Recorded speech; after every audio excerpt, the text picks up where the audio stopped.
India and Bangladesh will square off in the first men's T20 international of the three-match series in Gwalior on Sunday. India would hope to continue its winning streak following their 2-0 win in the recently concluded Test series. India stars who were part of the Test series have been rested. However, the men in blue have a star-studded lineup consisting of captain Suryakumar Yadav, Hardik Pandya, Sanju Samson, Arshdeep Singh and others. On the other hand, Bangladesh skipper Najmul Hossain Shanto promised to play aggressive brand of cricket.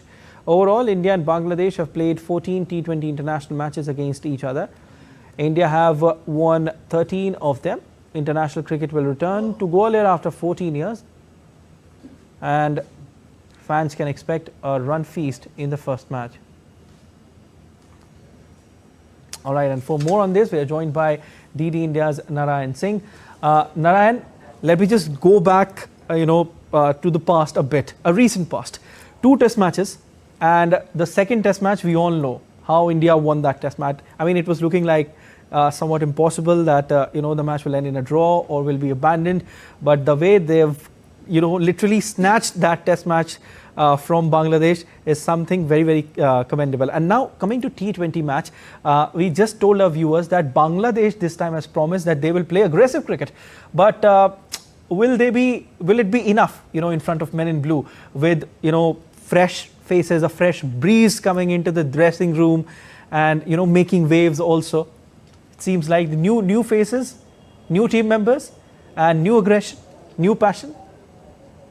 Siddharth, as you mentioned, fresh breathe, and we can say the fresh breeze in the dressing room. Yeah. As the new era has begun in the Indian T20 format, and there are many new phases considering the fact that if you talk about the T20 cricket, Rohit Sharma is not there, Virat Kohli is not there, Ravindra Jadeja too has taken retirement from the game, and we can say that the senior pros from the Test series also, they are rested, and we can see that a fresh and a young team under Suryakumar Yadav. So it's an important series, T20 series, both for India and as well as for Bangladesh for different reasons, considering the fact that we can say the pros are being rested. The fringe players from the Indian side look to establish themselves, and also ahead of the IPL auction that will take place, they will also try to raise their value by performing in this series, especially the young players, because there is a new retention rule, and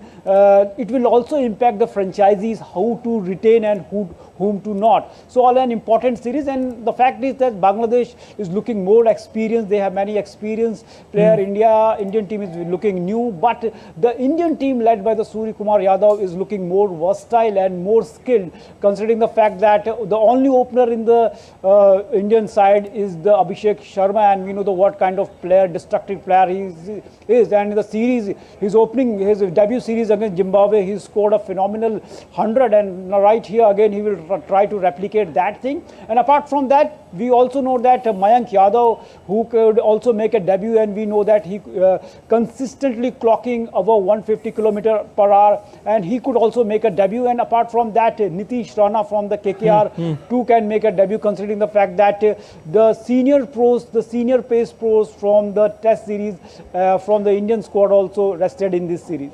Narayan, what are the conditions in Gwalior saying? Any idea? Any update on that?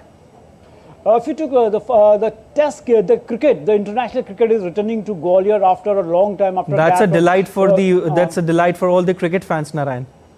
True, as you mentioned, after a gap of 14 years, in the past the matches took place in the other stadium, that is Captain Roop Kumar Stadium, and now it's the newly built stadium. It will be the first match at the stadium, and that is Madhav Scindia Stadium. So it is very difficult to tell that in what way the pitch will behave. But all in all, it's going to be a cracker of a contest, considering the fact that the new Indian faces are there. We are hoping that the new era that has begun in the Indian cricket, especially in the T20, they will continue that momentum, and especially against Sri Lanka, Indian team under Suryakumar Yadav thrashed the Sri Lanka 3-0, and we are hoping that momentum will continue here also. Narayan, both the sides have played 14 T20 international matches against each other. India won 13 out of the 14 matches that both of the countries played against each other. How do you analyze tomorrow's match? Like we've just mentioned, in the beginning of this conversation, that there are fresh faces in the Indian side, but in the home conditions, we can't deny the fact that they play really aggressive cricket and they know the conditions, so they will have a dominating edge. Definitely, we know that earlier we mentioned that this Bangladesh side is more experienced than the Indian side. But when we talk in terms of skill and versatility, then this Indian side is great. We know that the skills of our opener, especially the Abhishek Sharma, the kind of cricket he played against Sunrisers Hyderabad, are destructive and taking the IPL cricket at the new height. And after that, we know the Sanju Samson too is getting an opportunity here, because as there is no second openers, he may open for India here. And Hardik Pandya too, we know that what kind of impact he can make in any game. So it's we can say that a balanced approach the BCCI has gone in this match. Many new faces, retaining the players like Hardik Pandya too. So all in all, it's going to be a cracker of a contest, and we know that the skilled Indian players, the bowlers too, especially Mayank Yadav, all eyes are on Mayank Yadav too, because we know that he won 2 man of the matches in the IPL for the Lucknow Super Giants, and after that he got injured, and after that he didn't played any cricket. Now it remains to be seen that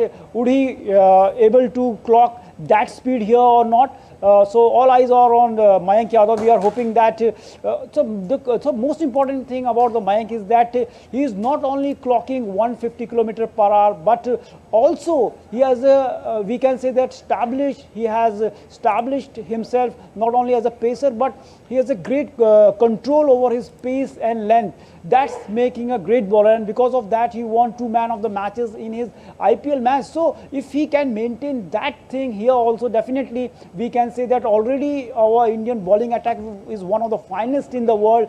We can say that that will be an icing on the cake for the Indian pace bowling department. All right, we'll leave there. Thank you so much, Narayan, for your analysis.